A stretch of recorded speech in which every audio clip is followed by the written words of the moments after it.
Oduulee guyyaa irraan tanaa gurguddoodhaan isinii dhufnee jirra. Viidiyoo kana guutuu isaa daawwadhaa, walii dabarsaa, koomentitti godhaa, subscribe and follow nu godhaa.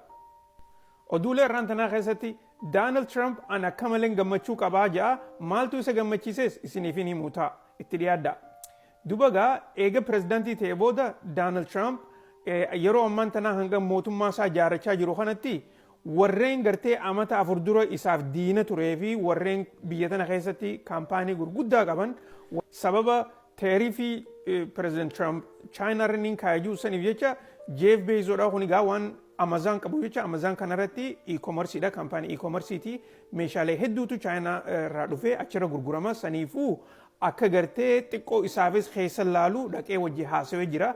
Dubagaa Donald Trump waan amata 4 dabre gartee jarri gartee corporation biyya tana qabu kuni isa godhaa ture hunda yeroo ammaan tana gartee dhufanii saahiba naa hojii ta'uu isaaniitiif jecha anamma gammachuun qabaa jee akkasitti gaa isaa hoblu kana agartan jechuu.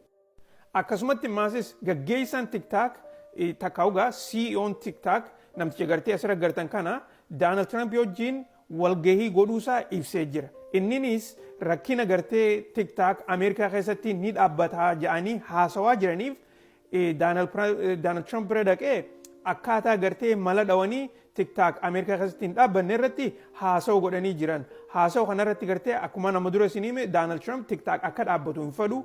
Maaliif TikTok kuni gartee ani filamuu kiyya irratti shoora guddaa taphatee jira. Anillee gartee akka inni dhaabbatu hin fedhu jee Donald Trump dubbatee ture jechuudha.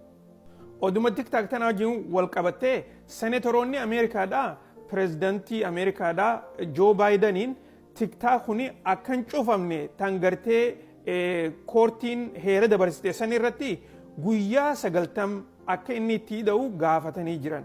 Kana jechuun bikka gislaa Januaarii 19tti gartee TikTok takka nama gurguramuu qaba takka immoo cufamuu qaba koortiin jettee gartee heera baafte san irratti akka akkasiin taane guyyaa 90 fuuldura gartee akka yeroo itti hidha'u isa gaafatanii jiran.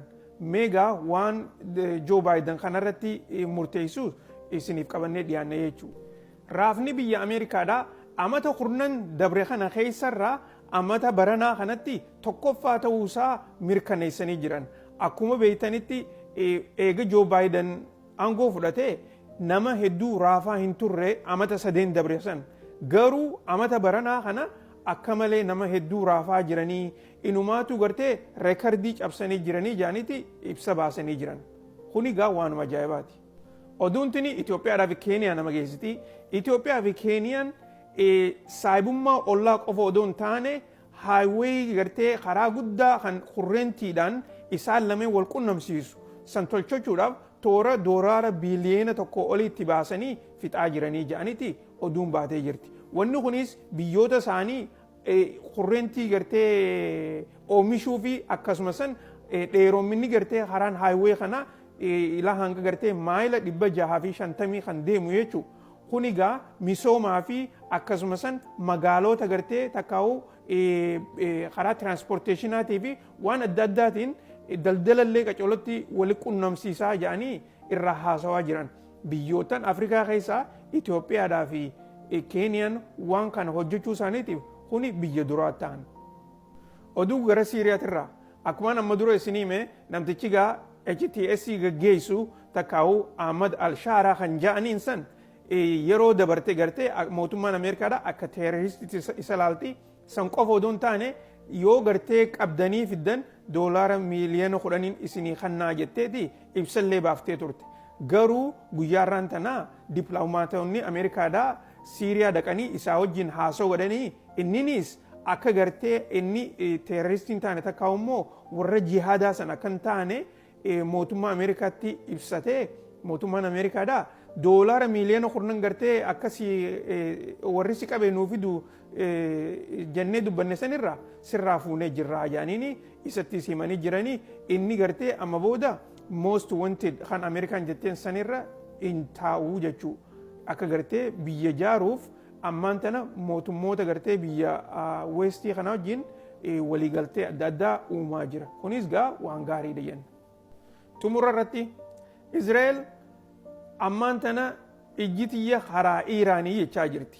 Kana jechuun siidaa ta'u maali? Eega gartee warreen ollaa siidaa akka Hamaasii fi Hizballaa amata dabreen kana keessatti gartee lolaan isaanii wajjin wal qabachaa turan booda Siiriyaanis kufuusiidhaan ni beeytan. Eegagaa kana godhan biyyoottan gartee Izraa'el kuffisuu qabne jettee lafaa kaayyattee biyyoottan torban san keessa tan hafte ilaamaan tanaa Iiraan qofa. Amma fuulli keenya Iiraanii garagaluu qabaa jechaa jiran.